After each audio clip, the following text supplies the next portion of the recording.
Doctor KN. Rajanna ನಿನ್ನೆ ದೇವೇಗೌಡರ ಬಗ್ಗೆ ಆಡಿದ ಮಾತು ದಳಪತಿಗಳನ್ನ ಕೆರಳಿಸಿದೆ. ಪ್ರತಿಭಟನೆ ಆಗ್ತಾ ಇದೆ, ಮುಂದೆ ಆಗೋದಿದೆ, ಮುಂದೆ ಏನಾದರೂ ಆಗ್ಬೋದು. ಈಗಂತೂ ರಾಜಕೀಯ ಟ್ವಿಸ್ಟ್ ಪಡ್ಕೊಳ್ತಾ ಇದೆ. ರಾಜಣ್ಣ ವಿರುದ್ಧ ಇಡೀ ಫ್ಯಾಮಿಲಿ ಹರಿಹದಿದೆ. ಸಿದ್ದರಾಮೋತ್ಸವದ ಮೇಲೂ ಎಫೆಕ್ಟ್ ಬೀರ್ತಾ ಇದೆ. ದೇವೇಗೌಡರು ಇಬ್ಬರ ಮೇಲೆ ಹಾಕೊಂಡು ಹೋಗ್ತಾವ್ರೆ, ಹತ್ರದಲ್ಲಿ ಐತಿ ನಾಲ್ಕರ ಮೇಲೆ ಹೋಗೋದು. ದೇವೇಗೌಡರು ಇಬ್ಬರ ಮೇಲೆ ಹಾಕೊಂಡು ಹೋಗ್ತಾವ್ರೆ, ಹತ್ರದಲ್ಲಿ ಐತಿ ನಾಲ್ಕರ ಮೇಲೆ ಹೋಗೋದು. ಈ ಒಂದು ಮಾತಿನಿಂದ ರಾಜಣ್ಣ ವಿರುದ್ಧ ರಾಜ್ಯದ ಹಲವೆಡೆ ಪ್ರತಿಭಟನೆ ನಡೆದಿದೆ. ತುಮಕೂರಿನಲ್ಲಿ ರಾಜಣ್ಣ ಪ್ರತಿಕೃತಿ ಮೆರವಣಿಗೆ ಮಾಡಲಾಯಿತು. ರಾಜಣ್ಣ ಬಹಿರಂಗ ಕ್ಷಮೆ ಯಾಚಿಸುವಂತೆ ಒತ್ತಾಯ ಮಾಡಲಾಯಿತು.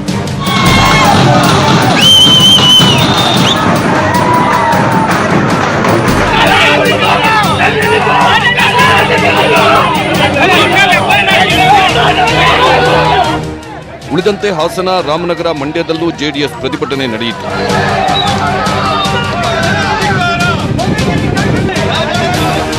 ಈ ಮಧ್ಯೆ ರಾಜ್ಯ ಒಕ್ಕಲಿಗರ ಸಂಘ ರಾಜಣ್ಣಗೆ ಎಚ್ಚರಿಕೆ ನೀಡಿದೆ.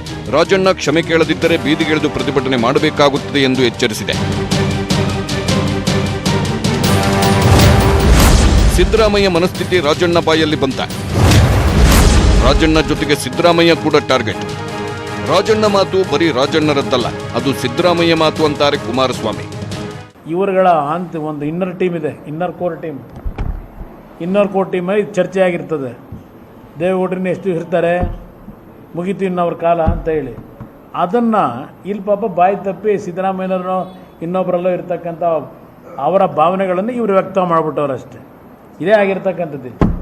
ದೇವೇಗೌಡರು ಅವ್ರದ್ದು ಶಪಥ ಇದೆ, ಅವರು ಭೀಷ್ಮಾಚಾರ್ಯರಿದ್ದಾಗೆ ಅವ್ರಿಗೆ ಸಾವು ಅಂತಕ್ಕಂಥದ್ದು ಅವರು ಯಾವತ್ತು ಬಯಸ್ತಾರೆ ಅವತ್ತು ಭಗವಂತ ಕೊಡ್ತಾನೆ. ಅಲ್ಲಿವರೆಗೆ ಭಗವಂತ ಅವ್ರನ್ನ ಯಾವುದೇ ಕಾರಣಕ್ಕೂ ಸಾವು ಅವ್ರನ್ನ ಹುಡುಕೊಂಬರಲ್ಲ.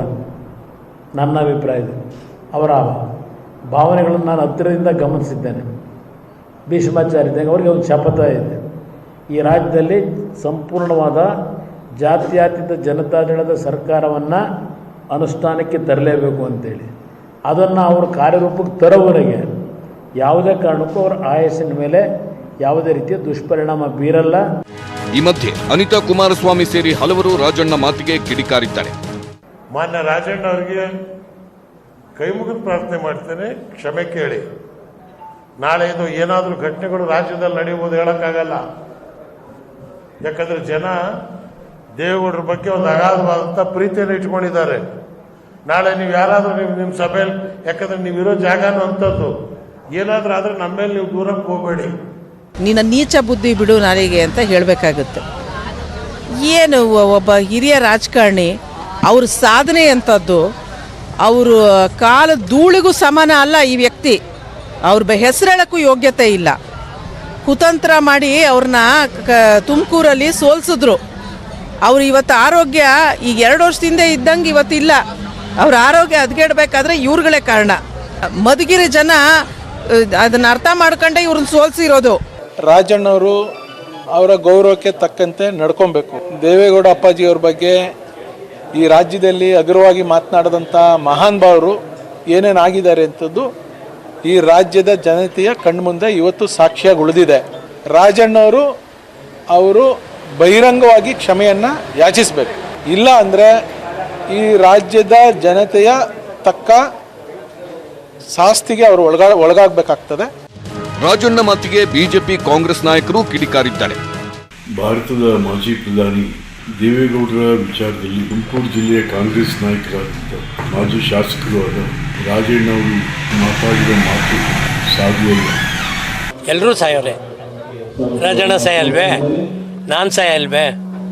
ಆ ರಾಜಣ್ಣನ ಬಾಯಲ್ಲಿ ಆ ಮಾತು ಬಂದದ್ದು ಅಕ್ಷಮ್ಯ ಅಪರಾಧ. ಅವರು ಕ್ಷಮ ಕೇಳ್ಕೊಂಡಿದ್ದಾರೆ. ದುಡುಕು ಏನೋ ಮಾತಾಡಿ ಈಗಿಬ್ಬರ ಕೈ ಹಾಕವ್ರೆ, ನಾಳೆ 4 ಕಿತ್ತಂತ ಮಗ, ಇವೆಲ್ಲ ನಮಗೆ ಶೋಭೆ ಥರ ಮಾತಂತ. ಪಾರ್ಟಿ ಬೇರೆ ಆದ ಕ್ಷಣಕ್ಕೇನೆ ಅಂಥವ್ರ ಬಗ್ಗೆ, ದೇವೇಗೌಡರ ಬಗ್ಗೆ ಮಾತಾಡೋದನ್ನು, ದೇವೇಗೌಡರ ಬಗ್ಗೆ ಆಗಲಿ ಯಾರೇ ಒಬ್ಬರು ಹಿರಿಯಕರೊಂದವ್ರ ಬಗ್ಗೆ ಸ್ವಲ್ಪ ಗೌರವತ್ವವಾಗಿ ನಾವು ನಡ್ಕೋಬೇಕು. ಸಿದ್ದರಾಮೋತ್ಸವಕ್ಕೆ ದಳಪತಿಗಳ ಲೇವಡಿ. ಸಿದ್ದರಾಮೋತ್ಸವಕ್ಕೂ ರಾಜಕೀಯ ಬಣ್ಣ. ಸಿದ್ದರಾಮಯ್ಯ 75 ವರ್ಷ ಪೂರೈಸುತ್ತಿದ್ದಾರೆ. ಈ ನಿಮಿತ್ತ ದಾವಣಗೆರೆಯಲ್ಲಿ ಸಿದ್ದರಾಮೋತ್ಸವ ಆಯೋಜಿಸಲಾಗಿದೆ. ರಾಹುಲ್ ಗಾಂಧಿ, ಡಿಕೆ ಶಿವಕುಮಾರ್ ಕೂಡ ಇರುತ್ತಾರೆ. ಆದರೆ ಇದು ಕೂಡ ಪ್ರತಿಪಕ್ಷಗಳ ಟೀಕೆಗೆ ಗುರಿಯಾಗಿದೆ. ಯಾವ ಉತ್ಸವ ಮಾಡಿದರೂ ಎಲೆಕ್ಷನ್ನಲ್ಲಿ ವರ್ಕೌಟ್ ಆಗಲ್ಲ ಅನ್ನೋದು ದಳಪತಿಗಳ ವಾದ. ದಳಪತಿಗಳ ಈ ಮಾತಿಗೆ ಟಕ್ಕರ್ ಕೊಟ್ಟಿದ್ದಾರೆ ಸಿದ್ದರಾಮಯ್ಯ. ಹೇಳಿಕೆ ಮುಖಾಂತರ ನಾವು ಸಿದ್ದರಾಮಯ್ಯ ಫಂಕ್ಷನ್ ನಾನೇ ಯಾಕೆ ಹಾಳು ಮಾಡೋಕ್ಕೆ ಹೋಗಬೇಕು, ನಮ್ಮ ಪಕ್ಷ ಯಾಕೆ ಆ ತೀರ್ಮಾನ ತಗೋತೀವಿ, ಚೆನ್ನಾಗೇ ನಡೆಸಲಿ. ಪಾಪ 75 ವರ್ಷ ಅವರು ಜೀವನದಲ್ಲಿ ಹೋರಾಟಗಳು ಮಾಡ್ಕೊಂಡು ಬಂದಿದ್ದಾರೆ. ಅವ್ರಿಗೊಂದು ಸನ್ಮಾನ ಇಟ್ಕೊಂಡಿದ್ದಕ್ಕೆ ನಾವ್ಯಾತಕ್ಕೆ ಇಷ್ಟಪಡಬೇಕು? ನಾವು ಆ ಜಾಯಮಾನದಲ್ಲಿ ಬಂದಂಥವ್ರಲ್ಲ. ಬರೆದಿಟ್ಕೊಂಬಿಡಿ, ಅವರು 70 ಮೇಲೆ ಕ್ರಾಸ್ ಆಗೋದು ಅಷ್ಟು ಸುಲಭ ಇಲ್ಲ. ಅಧಿಕಾರ ಕೈಲಿ 5 ವರ್ಷ ಸರ್ಕಾರ ನಡೆಸಿ 78ಕ್ಕೆ ಬಂದವ್ರೆ. ಈ 5 ವರ್ಷದ ಇದೆಯಲ್ಲ ಅವ್ರ ಹಣೆ ಬರ ನಡ್ಕೊಂಬಂದಿರೋದು, ಆ 78ರಿಂದ ಇನ್ನೂ ಡೌನ್ ಆಗಬೇಕು ಹೊರತು ಅವರು ಅದಕ್ಕಿಂತ ಮೇಲೆ ಹೋಗೋಕ್ಕೆ ಸಾಧ್ಯ ಇಲ್ಲ ಕಾಂಗ್ರೆಸ್. ಇವತ್ತವರೆಗೆ ಕಾಂಗ್ರೆಸ್ನಲ್ಲಿ ನೀವು ಮುಂದಿನ ಮುಖ್ಯಮಂತ್ರಿ ಅಂತೇಳಿ ಇವ್ನು ಏನಾದರೂ ಘೋಷಣೆ ಮಾಡಿದಾರ? ನಾವು ಘೋಷಣೆ ಮಾಡಿದ್ದೀವಿ. ನಮ್ಮ ಮುಖ್ಯಮಂತ್ರಿ ಕುಮಾರಸ್ವಾಮಿ. ಬಿಜೆಪಿಯವರಿಗೂ ಹೇಳೋದು ತಾಕತ್ತಿಲ್ಲ, ಕಾಂಗ್ರೆಸ್ನವ್ರಿಗೆ ಹೇಳೋದು ತಾಕತ್ತಿಲ್ಲ.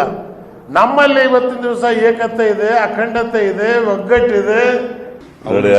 ಅವರು ಹೊಟ್ಟೆ ಕಿಚ್ಚಿನಿಂದ ಇದು ಮಾಡ್ತಾ ಇದ್ದಾರೆ, ದುರುದ್ದೇಶದಿಂದ ಮಾಡ್ತಾ ಇದ್ದಾರೆ. ಗೊತ್ತಾಯ್ತಾ? ರಾಜಕೀಯ ವೈರಿಗಳು ಮಾಡ್ತಕ್ಕಂಥದ್ದು. ಅದಕ್ಕೆ 3 ಕಾಸಿನ ಕಿಮ್ಮತ್ತಿರಲ್ಲ. ಹೊಟ್ಟೆ ಕಿಚ್ಚಿಲ್ಲ ಕುಮಾರಸ್ವಾಮಿ ಅವರು ಈಗ ಇನ್ನೊಂದು ವಿಚಾರ ಹೇಳಿದ್ದಾರೆ. ಸಿದ್ದರಾಮಯ್ಯ ಅವರ ಕೋರ್ ಟೀಮ್ ಅಲ್ಲಿ ದೇವೇಗೌಡರ ಸಾವಿನ ಬಗ್ಗೆ ಚರ್ಚೆ ಆಗಿರುತ್ತೆ, ಅದನ್ನೇ ಬಹಿರಂಗವಾಗಿ ರಾಜಣ್ಣ ಹೇಳಿದಾರಷ್ಟೇ. No comment. ನಾನು ಅದಕ್ಕೆಲ್ಲ ಉತ್ತರ ಕೊಡಲ್ಲ, ಸುಳ್ಳುಗಳಿಗೆಲ್ಲ ಉತ್ತರ ಕೊಡಲ್ಲ.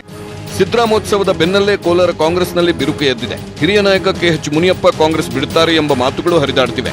ಇದೇ ವಿಚಾರಕ್ಕೆ ಮಾತನಾಡಿದ ಮುನಿಯಪ್ಪ, ಸದ್ಯಕ್ಕೆ ಕಾಂಗ್ರೆಸ್ ಬಿಟ್ಟು ಬೇರೆ ಪಕ್ಷಕ್ಕೆ ಹೋಗಲ್ಲ ಎಂದಿದ್ದಾರೆ. ಆದರೆ ಕಾಂಗ್ರೆಸ್ ಪಕ್ಷದಲ್ಲಿ ನಾನಿರಬೇಕಾ ಅಥವಾ KH ಮುನಿಯಪ್ಪ ಇರಬೇಕಾ ಎಂದಿದ್ದ ರಮೇಶ್ ಕುಮಾರ್ ವಿರುದ್ಧ ಕಿಡಿಕಾರಿದ್ದಾರೆ. Bureau report, news 18 Kannada.